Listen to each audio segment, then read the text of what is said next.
Seit 1969 steht er neben Ian Anderson auf der Bühne. Martin Barre. Heute im Interview Martin Barre von Jethro Tull. Hallo Martin. Hello. Well, you're now on tour with Jethro Tull with a new compilation, The Very Best Of. I've heard that there will be 2 more Tull albums, maybe this year or the next year. A live album and a studio album. Is this true? Yeah, we're working on putting a DVD to possibly starting next year, because it's very much the case that there's so many bootleg films available and also our live albums available, and we want to do a definitive official album of archive live material and new show material, and hopefully that will be the Jethro Tull live that anybody needs to own. Sounds very interesting. When will it be ready? It's gonna. I should think it'll take most of next year. I'm guessing. I don't know. Maybe by August. I see. Let's talk about your solo career. You've recorded 2 solo albums, Trick of Memory and The Meeting. And is there another solo album of Martin Barre in the near future already? Yeah, I've written and started recording it, and hopefully we'll tour it next year.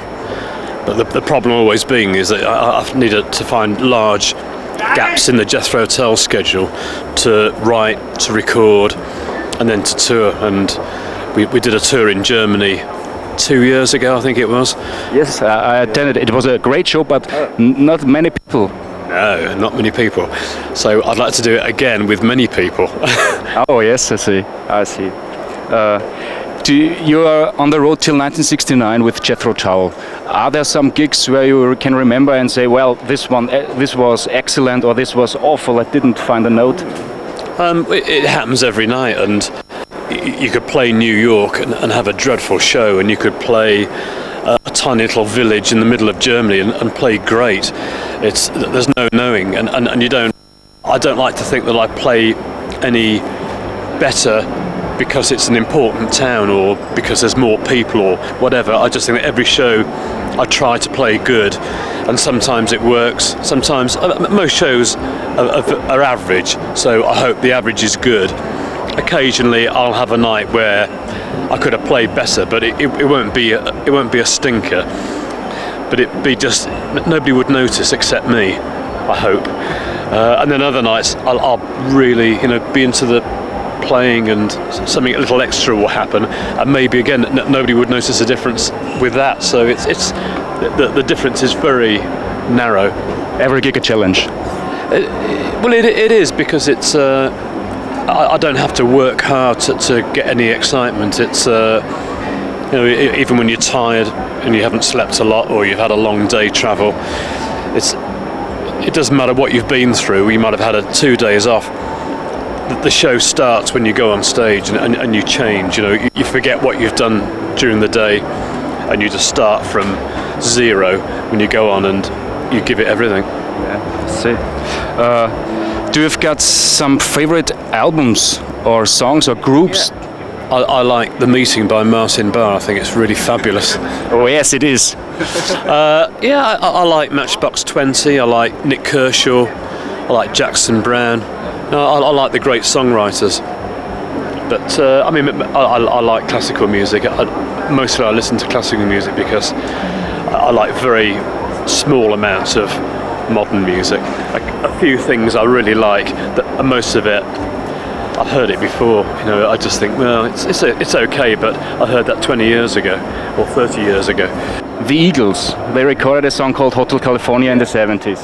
Yeah. And this guitar solo, it sounds so similar to yours in You Used to Know, which you were recorded in 1969. Yeah. Well, the chord sequence is similar, but if it was not a great song, it would upset me, or it might upset Ian. But I have to say that I think it's one of the best songs ever recorded, Hotel California. So it doesn't matter. There's so many things in music where there's similarities, and I hear things that maybe even something that Madonna does. I think that melody line, I've heard that, and very often you hear it in classical music. And I think sometimes people draw from classical music and keep it quiet.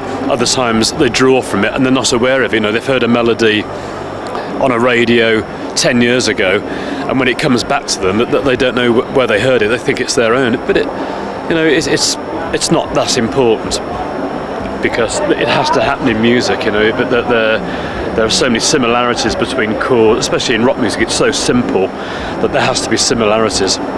You love to run. Yes. Do you run every day? I make myself have a day off because I'm quite old, and my joints, from here upwards. Sorry, joke. I'm fine, but from here downwards, this muscle will say, "Hey, give me a break." I get sort of achy knees, and but I love running. I run 5-6 days a week, and I run for an hour, 50 minutes. I'm away. And in Munich, it's beautiful. In the English Garden, you just run, and it's beautiful. Yeah, it is. So it's great. Well, Mr. Barre, thank you very much. Okay. Keep on running. All the best, and a good show tonight. Thank you very much. Thank you. Pleasure.